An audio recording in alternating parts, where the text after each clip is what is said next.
Hello everyone, today in this video I'll be showing you guys how you can download any Facebook video. So for that you just need to open your Facebook and select the video you want to download. And as you can see, I'm going to download these videos. So just click the three lines here, three dots, and then copy the link of the video.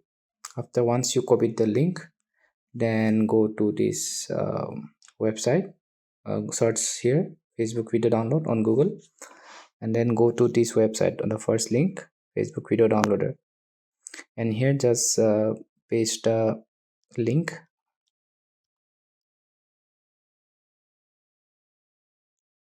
and after that click download. So remember, in this website has a lot of ads.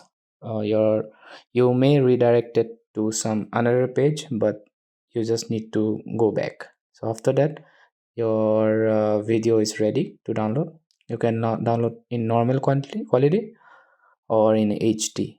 So for me, I'm going to tab HD, but I think yeah, as you can see, it has been redirected to another page. Just need to cross it, and yeah, the video is now downloading.